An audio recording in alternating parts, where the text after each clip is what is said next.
नमस्कार, आप देख रहे हैं खबर उत्तर प्रदेश। मैं हूं आपके साथ तन्वी। रुक करते हैं खबरों का, लेकिन उससे पहले एक नजर डालते हैं इस वक्त की हेडलाइंस पर। सीएम योगी का वाराणसी दौरा। आज स्वच्छता अभियान के तहत आयोजित सम्मान समारोह में होंगे शामिल। महर्षि वाल्मीकि जयंती पर यूपी सरकार करेगी भव्य आयोजन। तपोस्थली लालापुर चित्रकूट में होगा आयोजन। स्थानीय कलाकारों को आध्यात्मिक मंच देगी सरकार। अयोध्या दीपोत्सव 2025 की तैयारियां तेज। 56 घाटों पर मार्किंग का काम शुरू। 28 लाख बिछेंगे दिए। उत्तर प्रदेश में कोलड्रिप सिरप के वितरण पर रोक के साथ नमूना लेकर जांच को भेजने के निर्देश। यूपी में बिजली निजीकरण के विरोध में कर्मचारी हुए लामबंद। देशव्यापी आंदोलन की तैयारी। मुंबई में होगी बैठक। मौसम का यू टर्न। प्रदेश में ओले गिरने की चेतावनी। सहारनपुर सहित 15 जिलों में भारी बारिश का अलर्ट। आप देख रहे हैं के न्यूज, खबरों का सारथी। और चलिए अब रुक करते हैं खबरों का और शुरुआत करते हैं लखनऊ की खबर से। लखनऊ से खबर आपको बता रहे हैं, मोहम्मद रजा से पूछताछ में कई खुलासे हुए हैं। मुजाहिद आर्मी बनाने के मामले में कई खुलासे हुए। राजधानी लखनऊ से बड़ी खबर आपको बता रहे हैं, जहां गिरफ्तार मोहम्मद रजा से पूछताछ में कई खुलासे हुए। मुजाहिद आर्मी में लड़कियों की भर्ती की साजिश थी। हिंदू धर्म गुरुओं की हत्या की साजिश में एटीएस ने गिरफ्तार किया था। एटीएस ने मोहम्मद रजा को केरल से गिरफ्तार किया था। आपको बता दें, सफीर सलमानी सोनभद्र से, मौलाना अकलम सुल्तानपुर से गिरफ्तार हुआ था। और इसी के साथ तौसीफ को कानपुर और कासिम को रामपुर से गिरफ्तार किया गया था। राजधानी लखनऊ से खबर आपको बता रहे हैं,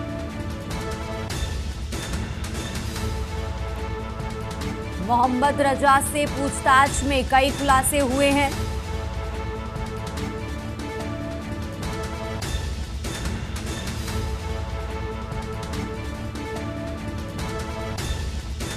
गिरफ्तार मोहम्मद रजा से पूछताछ में कई खुलासे हुए। मुजाहिद आर्मी में लड़कियों की भर्ती की साजिश थी। हिंदू धर्म गुरुओं की हत्या की साजिश में एटीएस ने ये गिरफ्तारी की है। आपको बता दें, एटीएस ने मोहम्मद रजा को केरल से गिरफ्तार किया था। और इसी के साथ सफीर सलमानी सोनभद्र से, मौलाना अकलम सुल्तानपुर से गिरफ्तार हुआ था। तौसीफ को कानपुर और कासिम को रामपुर से गिरफ्तार किया गया था। और इसी मामले में पूछताछ में कई खुलासे हुए हैं। मोहम्मद रजा से पूछताछ में कई खुलासे हुए।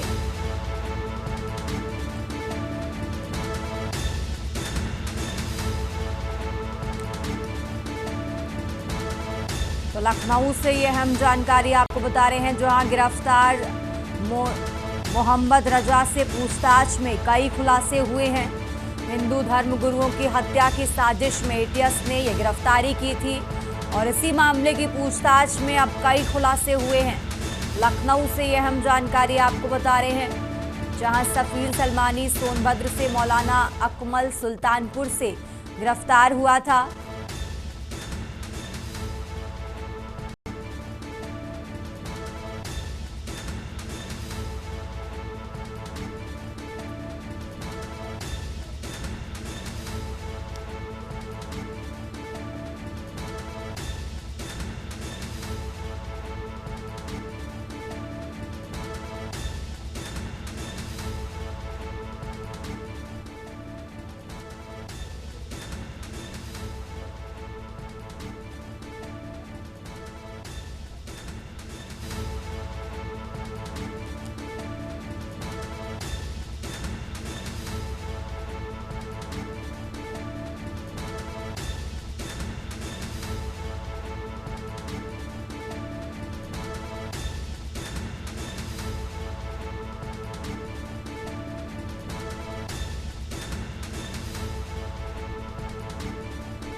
और इसी खबर पर ज्यादा जानकारी के लिए हमारे साथ मनीष तिवारी जुड़ चुके हैं। मनीष, इस तरीके से जानकारी मिल रही है कि मोहम्मद रजा से पूछताछ में कई अहम खुलासे हुए हैं, इसको लेकर क्या जानकारी है आपके पास?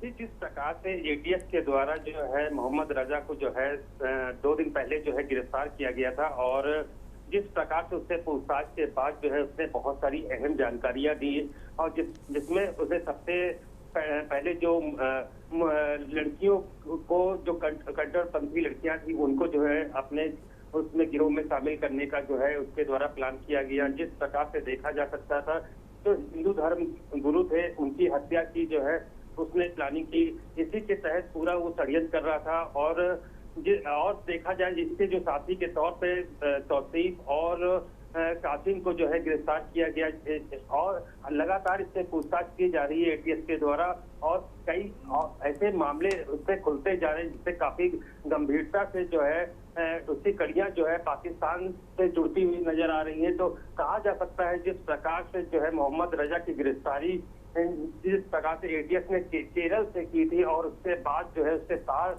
लगातार देश के कई बिंदुओं से जुड़ते हुए नजर आ रहे हैं और उसी में यूपी से जो गिरफ्तारियां हुई हैं एक अनुमान लगाया जा रहा है कि मोहम्मद रजा के माध्यम से देश में से और जगहों से भी जो गिरफ्तारियां हो सकती हैं। कौन कौन और भी इस गिरोह में जो इसके सदस्य हैं उसकी तफ्तीश जो है एटीएस के द्वारा की जा रही है। तो कह सकते हैं कि जिस प्रकार से एक लड़कियों का गिरोह एक तैयार करना ये एक सबसे अहम बिंदु देखने को मिला है कि किस प्रकार की जो है ये आतंकी अपनी प्लानिंग करके अलग अलग तरीके से षड्यंत्र रच रहे हैं। जी ठीक है मनीष जी, बहुत बहुत शुक्रिया आपका तमाम जानकारी दर्शकों तक पहुंचाने के लिए। और ये लखनऊ से खबर आपको बता रहे हैं जहां मोहम्मद रजा से पूछताछ में कई अहम खुलासे हुए हैं।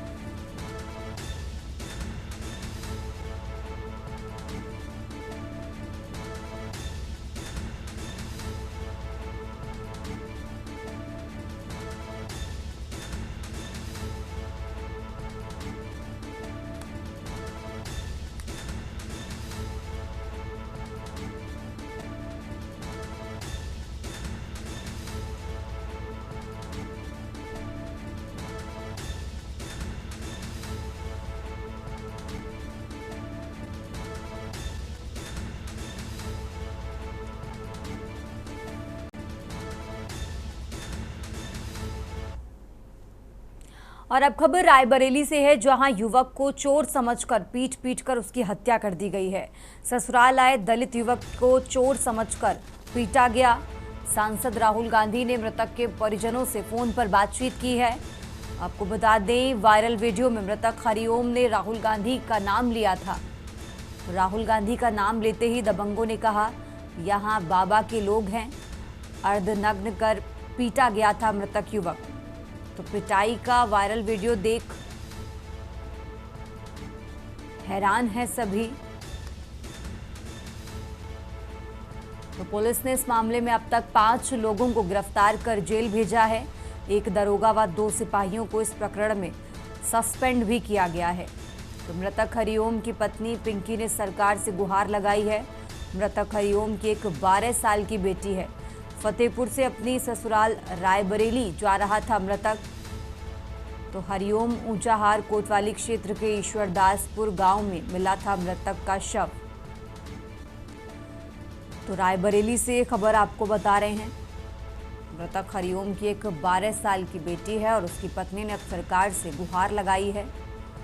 फतेहपुर से अपनी ससुराल रायबरेली जा रहा था मृतक हरिओम। ऊंचाहार कोतवाली क्षेत्र के ईश्वरदासपुर गांव में मिला था मृतक का शव।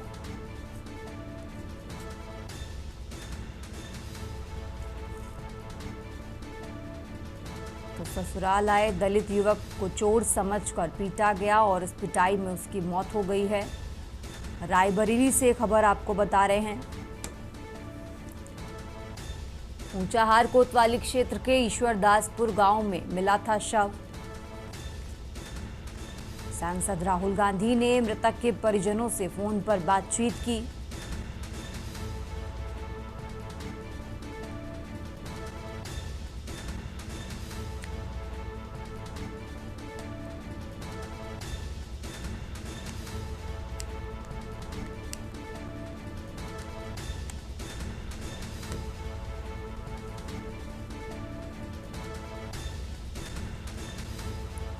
आपको बता दें, पुलिस ने इस मामले में अब तक 5 लोगों को गिरफ्तार किया है।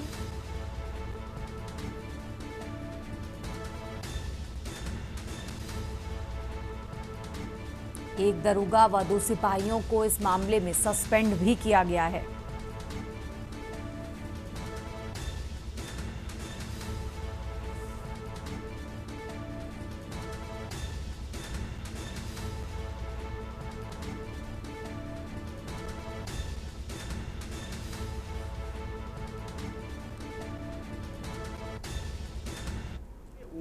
रायबरेली जिले के ऊंचाहार थाना क्षेत्र के ईश्वरदासपुर में बीते दिनों हरिओम की पीट करके हत्या कर दी गई। बताया जा रहा था कि चोर समझ के हरिओम की पीट के हत्या की गई है। हरिओम अपने ससुराल ऊंचाहार आ रहा था, जहां पर वो भटक गया। उसके बाद ईश्वरदासपुर में ग्रामीणों ने मिल करके उसकी पीट के हत्या कर दी, जिसका वीडियो सोशल मीडिया पर वायरल हुआ। उसके बाद पुलिस ने 5 आरोपियों को वीडियो के आधार पर गिरफ्तार कर लिया है। इस समय हम हरिओम की जो है ससुराल में मौजूद हैं। ये देख सकते हैं, ये हरिओम का ससुराल है, जो कि ऊंचाहार कोतवाली क्षेत्र में यहाँ पे पड़ता है। हमारे साथ हरिओम की जो पत्नी हैं पिंकी, वो हैं। हम उनसे जानेंगे कि आखिर ये घटना कैसे हुई थी, क्या इनको जानकारी लगी थी। ये जब जो घटना हुई थी, क्या आपको इस घटना की जानकारी लगी थी कि क्या हुआ है हरिओम के साथ में? नहीं सर, मुझे कोई जानकारी नहीं। बस मैं यही चाहती हूँ कि मेरे पति को जैसे दंडित किया गया है, उससे कई गुना दंडित करके उन्हें इतनी ही सजा दी जाए कि उनको जितना ही सजा दिया जाए उतना ही कम। बस जैसे मैं हूँ उसी तरह उसकी भी औरत हो, तब उसको एहसास लगेगा। अच्छा, कैसे आप लोग अपना जीवन यापन करते हैं, कैसे आप लोग रहते हैं, क्योंकि आपकी एक बेटी भी है? सर मुझे मदद चाहिए बस। अच्छा, राहुल गांधी से आप लोगों की बात हुई? कोई बात नहीं हुई मेरी। बिल्कुल, देखिए ये हरिओम की पत्नी है, जो कि अभी बीते दिनों हरिओम की हत्या कर दी गई थी, उनकी ये पत्नी है। और बताया जा रहा है कि इस पूरे मामले को लेकर के राहुल गांधी ने जो है मृतक के परिजनों यानी कि हरिओम के जो परिवार वाले हैं, उनसे भी राहुल गांधी ने बात की, जिसके बाद देखा गया कि प्रदेशी ने पूरे देश की जो राजनीति है वो पूरी तरह से गर्म देखने को मिल रही है। के सोनम शुक्ला, के न्यूज, रायबरेली। आगे बढ़ते खबरों में अब खबर नोएडा से है, जहां थाना 142 पुलिस ने मैनुअल इंटेलिजेंस और गोपनीय इनपुट की सहायता से फर्जी वेट स्टेटमेंट का आदेश तैयार कर कंपनी का 1 करोड़ धोखाधड़ी कर गबन करने वाले आरोपी को गुरुग्राम सेक्टर 32 से गिरफ्तार किया है।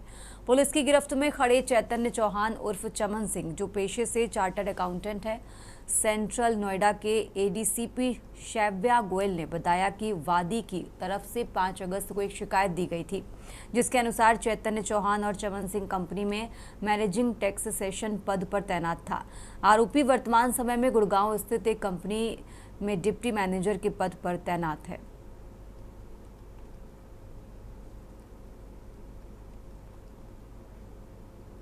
कुछ समय पूर्व थाना सेक्टर 142 में अभियोग पंजीकृत किया गया था, जिसमें एक प्राइवेट कंपनी ने शिकायत की थी कि उनके पूर्व कर्मचारी ने फर्जी वैट सेटलमेंट के प्रपत्र तैयार कर कंपनी से करीब 1 करोड़ 21 लाख रुपए का गबन किया था। विवेचना के क्रम में आज अभियुक्त को गिरफ्तार कर माननीय न्यायालय के समक्ष पेश किया गया। अन्य विधिक कार्यवाही की जा रही है। और इसी खबर पर ज्यादा जानकारी के लिए हमारे साथ अशोक द्विवेदी जुड़ चुके हैं। अशोक, जिस तरीके से जानकारी मिल रही है कि आरोपी गुरुग्राम का है, गिरफ्तार कर लिया गया, कैसे ये पूरा मामला सामने आया, पूरा अपडेट क्या है इसको लेकर? अशोक जी बिल्कुल, मैं आपको बता दूं, थाना 142 क्षेत्र में एक कंपनी थी, जो प्राइवेट निजी कंपनी थी, उसका अकाउंटेंट था, जिसने जो है लोन को सेटलमेंट करने को लेकर के 1 करोड़ 21 लाख रुपए जो है वो गबन कर लिया था। वहीं 5 तारीख में जो है इसके खिलाफ 5 अगस्त को इसके खिलाफ शिकायत दी गई थी, थाने पे अभियोग पंजीकृत हुआ था, जिसको लेकर के पुलिस जांच कर रही थी। लेकिन वहीं चैतन्य चौहान उर्फ चमन सिंह जो है वो पहले यहाँ अकाउंटेंट हुआ करता था, लेकिन अभी उसने गुड़गांव में जाकर के एक निजी कंपनी में डिप्टी मैनेजर के पोस्ट पे वहाँ नौकरी कर लिया था, यानी यहाँ से फरार हो गया था और वहाँ छुप के नौकरी कर रहा था। वहीं जब पुलिस के द्वारा जांच की गई तो जांच में जो गुप्त इंटेलिजेंस यानी सदलाइंस और गुप्त इंटेलिजेंस के थ्रू जो है लोकल इंटेलिजेंस के थ्रू पुलिस को पता लगा कि चैतन्य चौहान गुड़गांव में है, तो उसको फिलहाल के लिए हिरासत में लिया गया। पुलिस आगे की जांच कर रही है, तो उसको फिलहाल गिरफ्तार करके जेल भेजा जा चुका है। जी बिल्कुल, ठीक है अशोक, आप हमारे साथ बने रहिए, हम आगे भी आपसे जानकारी लेते रहेंगे। और ये नोएडा से खबर आपको बता रहे हैं, जहां आरोपी गुरुग्राम से फिलहाल गिरफ्तार कर लिया गया है।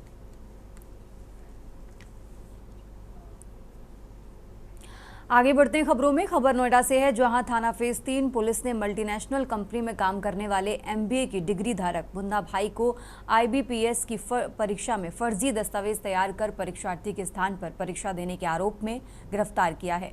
पकड़े गए मुन्ना भाई के पास से परीक्षार्थी के विभिन्न दस्तावेज, एक मोबाइल फोन, लैपटॉप, 5000 नगद व अन्य दस्तावेज बरामद किए गए हैं। पुलिस की गिरफ्त में खड़े विश्व भास्कर पुत्र नंद किशोर को आदर्श परीक्षा केंद्र सेक्टर 64 नोएडा से गिरफ्तार किया गया है। आरोपी परीक्षा केंद्र पर आयोजित परीक्षा में मोहित कुमार मीणा के नाम पर परीक्षार्थी के स्थान पर परीक्षा दे रहा था। उसके पास से मोहित कुमार मीणा के नाम का एक मूल आधार कार्ड, एक प्रमाणिक एडमिट कार्ड, आवेदन फॉर्म, आधार कार्ड की प्रमाणित फोटोकॉपी, IBPS प्राप्त दस्तावेज, आधार कार्ड का स्कैन सहित कई दस्तावेज बरामद किए गए हैं।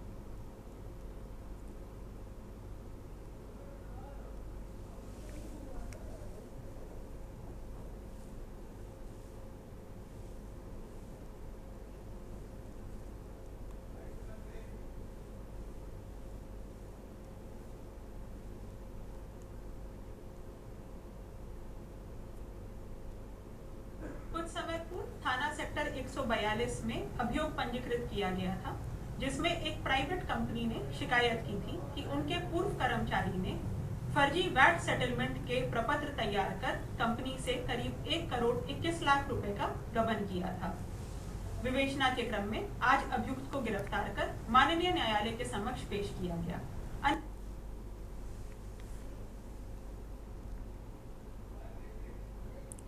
फिलहाल यहाँ रुकेंगे एक छोटे से ब्रेक के लिए, फौरन हाजिर होंगे।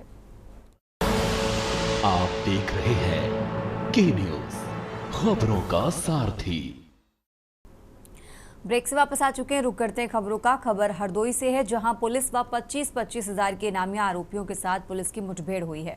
पकड़े गए आरोपियों के पास से अवैध शस्त्र व मोटरसाइकिल बरामद हुई है। मुखबिर की सूचना पर पहुंचकर पुलिस ने दोनों आरोपियों को गिरफ्तार किया है। शाहाबाद कोतवाली पुलिस के द्वारा आरोपियों के खिलाफ मुकदमा पंजीकृत किया गया था। क्षेत्र में मोबाइल फोन सीखने की घटनाओं को उनके द्वारा अंजाम दिया जाता था। पकड़े गए दोनों आरोपी जनपद शाहजहांपुर के रहने वाले। पुलिस की जवाबी फायरिंग में आरोपी घायल हो गए हैं। मेडिकल कॉलेज में फिलहाल इलाज के लिए भर्ती कराया गया है। हरदोई जनपद की शाहाबाद कोतवाली पुलिस को एक बड़ी सफलता हाथ लगी है।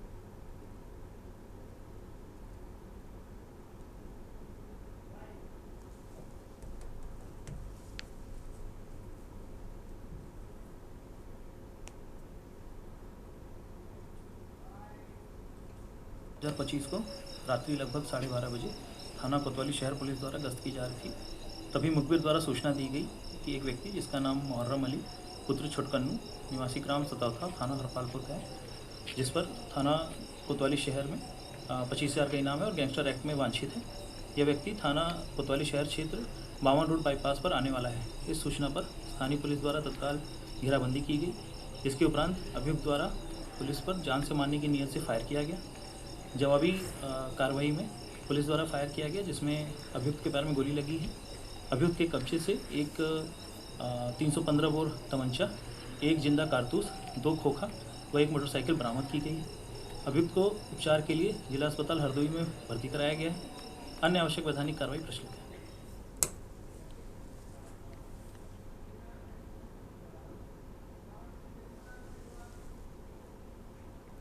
और अब बात कर रहे हैं वाराणसी की। वाराणसी से खबर आपको बता रहे हैं, वाराणसी से अहम जानकारी आपको बता रहे हैं, वाराणसी से जहां सीएम योगी आदित्यनाथ का आज काशी दौरा है।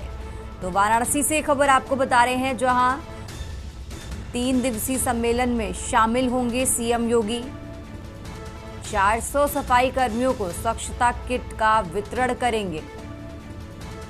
150 कन्याओं को सिलाई कढ़ाई मशीन वितरण होगा। वाराणसी से खबर आपको बता रहे हैं, जहां इस कार्यक्रम में 400 सफाई कर्मियों को स्वच्छता किट का वितरण करेंगे सीएम योगी आदित्यनाथ। आज काशी के दौरे पर हैं। वाराणसी से खबर आपको बता रहे हैं, कानून व्यवस्था की भी समीक्षा करते नजर आएंगे उत्तर प्रदेश के मुख्यमंत्री योगी आदित्यनाथ। तो काशी विश्वविद्यालय काल भैरव मंदिर में पूजन अर्चन करेंगे।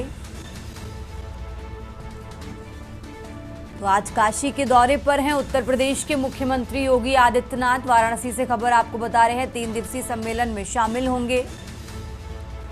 ISARC में 3 दिवसीय सम्मेलन में शामिल होंगे उत्तर प्रदेश के मुख्यमंत्री योगी आदित्यनाथ। 150 कन्याओं को सिलाई कढ़ाई की मशीन का वितरण करेंगे और इसी के साथ 400 सफाई कर्मियों को स्वच्छता किट का भी वितरण करेंगे। आपको बता दें, कानून व्यवस्था की भी समीक्षा करते नजर आएंगे उत्तर प्रदेश के मुख्यमंत्री योगी आदित्यनाथ।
तो वाराणसी से खबर आपको बता रहे हैं, आज काशी के दौरे पर हैं उत्तर प्रदेश के मुख्यमंत्री योगी आदित्यनाथ। 3 दिवसीय कार्यक्रम में शामिल होंगे। खबर उत्तर प्रदेश में फिलहाल इतना ही। आप देखते रहिए के न्यूज इंडिया। गोल्डी मसाले लाए हैं फ्रेश लॉक टेक्नोलॉजी, जो रखे मसालों को हर समय फ्रेश। गोल्डी मसाले। आप देख रहे हैं के न्यूज, खबरों का सारथी।